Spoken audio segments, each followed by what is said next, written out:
Hi, I'm Sonya Roseman, and welcome back to my life story. So, um, I guess this will be maybe quite a long one because this one's about my dad. Okay, well, um, so my dad went out with my mum from 1969 to 1979.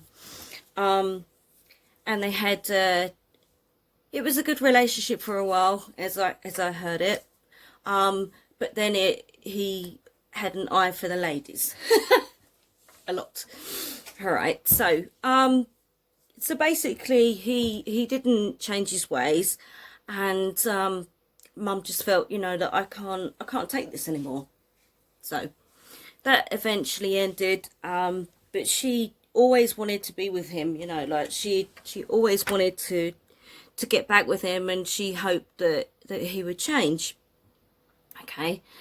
And so in the end, I think it just ended as things do, as people tend to end in it. It never is such a nice thing.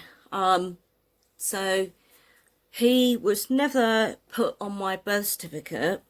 So in effect, there still isn't anyone on the birth certificate. My birth certificate is so funny, really, because it doesn't obviously state his name or surname on it. It states a surname of my mum's first husband, Roseman. And then she met somebody else when I was about 6 or 7 years old, and I took on his surname, and that was Gilbert. And that was one that I was bullied and bullied at school for, God, for years and years and years. There used to be a green monster on Saturday morning TV called Greenie Gilbert. I'd go to school and I'd be so ripped every single time. It was mostly the boys that did this to me, but I just don't know why.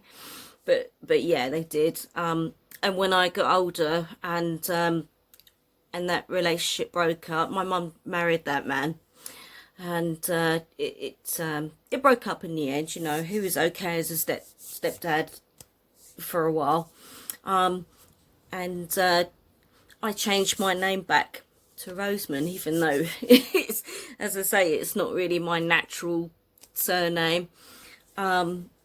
But I never changed it to my dad's because I never really actually seemed to kind of like belong anywhere. Do you know what I mean by that? Like, belong. Anyway, yeah. So, anyway. So the first memories that I have of my dad is when I was maybe 3 or 4 years old, and I remember this man that used to take me out in his car. It's a red car, and he used to eat Rennies all the time. Obviously, he had bad tummy, and that kind of thing. Come here, baby. My pussycat's just here. Yeah, baby. Hey, baby. Yeah. And so we would go out from time to time, apparently when he would turn up, because of a lot of times that he didn't. And I think that's why there's so few pictures of me with him now. In fact, I don't own one. So, you get all the pictures of, toddlers or babies with their dad. There's none. There's none of mine at all, because either my mum ripped them up or she burnt them. This is what she told me anyway, because he kept cheating all the time. But many people are like that, and you can't change them even though you love them, and all of that old business, of course. So we moved to Hallows from Rochester, and then we moved to North Wales, and my mum would still call him late at night when my stepdad was in bed upstairs. So that's as much as I know about that. And apparently she would send the odd photograph of me, so they kept in touch. And when I was 14, I met my dad for the first time. I won't say for the first time, but it was really, because when I was young, he would take me out and say, "Call me daddy." And when I would go home, my mum would say, "No, don't call him Daddy, call him Wally. His name was Wallace, okay? And so it was so weird for me. I didn't understand as a child being so young, but that's the way it was. I so feel for so many parents and kids going through exactly the same thing these days, but you know, it wasn't very clear. Yeah, so I met him when I was 14. My sister saw him around the boot fair or downtown somewhere like that. He used to like boot fairs, as I do, for my vintage clothes and vintage looks. And she promised him that when she thought that I was old enough, that she would give him a call and introduce us. So that was really nice. I really like that. But you see, my mum was obviously still with my stepdad, and obviously I lived under their roof. And my stepdad always said to me, he said, if you ever see your real father, that's it, you're out of here. So I didn't really know what to do, and I didn't want to get kicked out, but you know, I wanted to see my dad. I was intrigued by it. I was really fascinated that I had this this family, and my dad is Anglo-Indian, so all of this, it was quite wonderful, really. I kind of thought I had a really boring background. I just thought my stepdad was born on Cecil Road, which he was, and that was it. And I just had family from around here. And then I realised that my family came from India and from France as well. And now I had relatives that are all over the world, you know, in Australia and Canada. And, you know, wow, I just found that really amazing. But, you know, I could never go home and tell my stepdad because he would have kicked me out. And being kicked out is something that my mum used to do quite often anyway. I think I was kicked out the first time at 13, and then again at 16, and the last time at 17, which I had no money, no life experience, all of that. And my dad helped me with the deposit for that because I had no money. I was 17, literally just turned 17. So when I was 17, I had a flat, and then I moved into a bungalow. So when I was 18, I had a bungalow with a garden and all of that. And it's so strange. It's all the things that I would love to have now, but I haven't. Isn't it funny the way that your life actually works out?